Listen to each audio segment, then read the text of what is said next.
अनोखा गुरु एक बेहतरीन कहानी। अरबपति विमल राय की गाड़ी खराब हो गई थी।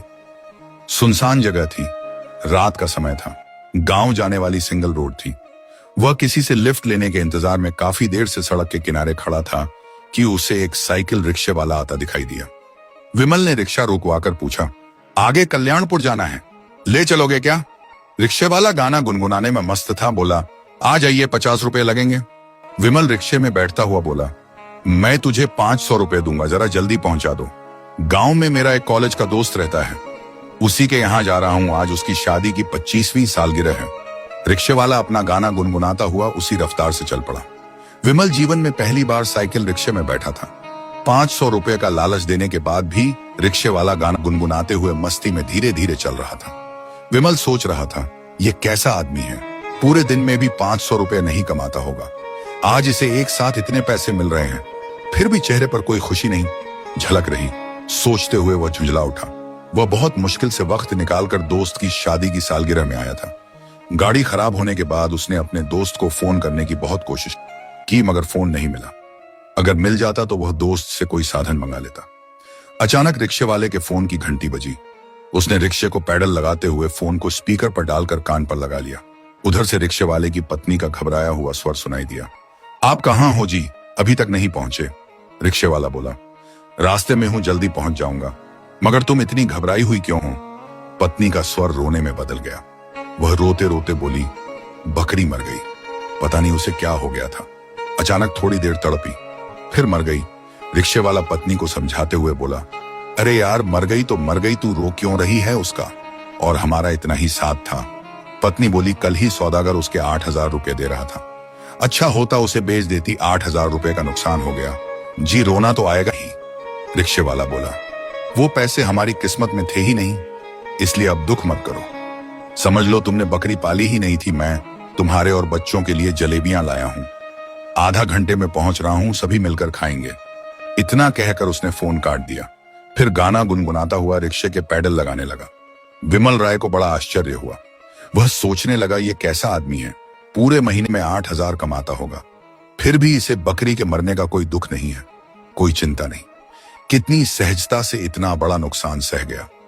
और एक मैं हूं जो अरबपति होने के बाद भी गाड़ी खराब होने से झुंझलाया हुआ हूं। मैं महीने के लाखों रुपए कमाता हूं, मगर 20-30 हजार का नुकसान होने पर गुस्सा करने लगता हूं, अपसेट हो जाता हूं। रिक्शे वाला अभी भी गुनगुनाता हुआ मस्ती के साथ रिक्शा चला रहा था। विमल राय बोला, एक बात बता भाई, तुम्हारी 8,000 की बकरी मर गई, फिर भी तुझे कोई दुख नहीं हुआ। तुम्हारी एक महीने की कमाई जितना तुम्हें नुकसान हो गया, फिर भी तुम्हारे चेहरे पर इस नुकसान का कोई असर दिखाई नहीं देता। या तो तुम जबरदस्ती खुश दिखने का नाटक कर रहे हो, या फिर तुम कोई मूर्ख हो जिसे ये पता भी नहीं है कि 8,000 रुपए कितने होते हैं। रिक्शे वाला हंसते हुए बोला, एक बात बताइए साहब, क्या मेरे दुखी होने से बकरी फिर से जिंदा हो जाएगी? विमल राय बोला, नहीं। रिक्शे वाला बोला, जब दुखी होने से कोई फायदा नहीं हो रहा तो मैं दुखी क्यों हूं? जिस चीज से मेरा सुख चैन छिन जाए, मैं ऐसी सोच क्यों रखूं? विमल राय बोला, दुखी होना इंसान के वश में थोड़े है, दुख तो अपने आप दिल में उपजता है।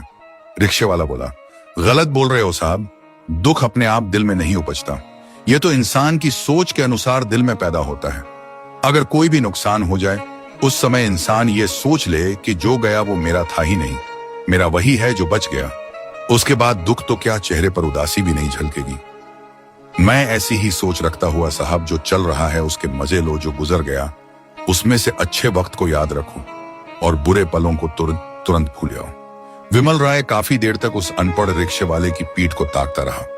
उसे विश्वास ही नहीं हो रहा था कि एक जाहिल सा दिखने वाला गरीब आदमी इतनी बड़ी सोच का मालिक हो सकता है।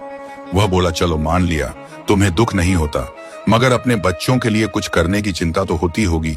उनके लिए क्या छोड़कर जाओगे, ये रिक्शा या फिर वही गरीबी जिसमें तुम और तुम्हारी पत्नी जी रहे हैं? रिक्शे वाला बोला, मेरे बच्चे पढ़ाई में काफी होशियार हैं, अगर उनमें जिगरा होगा तो अपने दम पर अपना मुकाम बना लेंगे। मैं सिर्फ उनके लिए ये अपनी सोच छोड़कर जाऊंगा कि किसी भी नुकसान का शोक मत मनाना। बाकी औलाद के लिए कितना भी छोड़ दो, उन्हें कम ही लगता है। अपनी तो पक्षी जैसी सोच है साहब, बच्चों को पाल पोस कर बड़ा कर दो, अगर उनमें दम होगा तो अपना घोंसला खुद बना लेंगे, बाकी उनकी किस्मत में। रिक्शा चलाता हूं मगर मैं हर पल को खुलकर जीता हूं, जो मेरे पास है उसका आनंद उठाता हूं, जो मेरे पास नहीं है उसकी लालसा नहीं रखता। इतना कहकर वह फिर से गुनगुनाने लगा। विमल राय सन्नाटे में था। वह 50 साल का हो चुका था। पैसे कमाने में सारी जवानी निकल गई थी। इन 50 सालों में एक दिन भी ऐसा नहीं गुजरा था जो उसने खुद के लिए जिया हो। विमल राय सोच रहा था, मैंने पैसे कमाकर इकट्ठे करने के चक्कर में जिंदगी गुजारी है, जिंदगी को जिया तो बिल्कुल भी नहीं। कल्याणपुर आ गया था। रिक्शे वाला बोला, साहब कहां उतरोगे? विमल राय ने दोस्त के घर का पता बताया। फिर ज्यों ही उस पते पर पहुंचा, रिक्शे से नीचे उतरकर वापस मुड़ा और रिक्शे वाले के पैरों में झुक गया। रिक्शे वाला उछल पड़ा, बोला, ये क्या कर रहे हो साहब? मुझ गरीब के पैर क्यों पकड़ रहे हो? मैं बहुत छोटा आदमी हूं। विमल राय बोला, तुम छोटे आदमी नहीं हो भाई, मैं अरबपति होकर भी एक असफल आदमी हूं। पैसों का ढेर लगा लिया है मगर खुद के लिए 2 पल नहीं निकाल पाया, और तुमने हर पल को मजे से जिया है। तुम मेरे गुरु हो, आज से मैं भी हर पल को खुशी के साथ जीना शुरू करूंगा। फिर विमल राय ने अपनी जेब में हाथ डाला और 500 रुपए के नोटों की एक गड्डी निकालकर उसे देता हुआ बोला, ये एडवांस रखो और कल सुबह यहां आ जाना। मैं तुम्हें 1 लाख रुपए महीने की नौकरी दे रहा हूं। तुम्हें कुछ नहीं करना है, बस हमेशा मेरे साथ रहना है और मुझे जीना सिखाना है, क्योंकि मुझे सिर्फ कमाना आता है, बस जीना नहीं आता। रिक्शे वाला बोला, क्यों मजाक कर रहे हो साहब? मैं अनपढ़ जाहिल आदमी, आपको क्या सिखाऊंगा? विमल राय बोला, तुम अनपढ़ जाहिल नहीं हो, तुम तो मेरे गुरु हो। तुम्हारे पास वो विद्या है जो किसी के पास नहीं है। यहाँ हर आदमी 7 पीढ़ियों के लिए धन इकट्ठा करने में लगा है, मगर जीना किसी को नहीं आता। तुम्हारी विद्या बहुत कीमती है गुरुजी, तुम मुझे अपने सानिध्य में ले लो। मैं तुम्हें मुंबई में रहने के लिए घर दूंगा, तुम्हारे बच्चों की पढ़ाई के लिए सारा खर्च दूंगा, तुम्हारी हर बात मानूंगा, प्लीज मना मत करना। रिक्शे वाला भाव विभोर हो गया। उसने पैसे लेकर जेब में डाले और ईश्वर को धन्यवाद देता हुआ अपने घर को चल पड़ा। उसके जीवन जीने की शैली ही आज उसकी समृद्धि की वजह बन चुकी थी।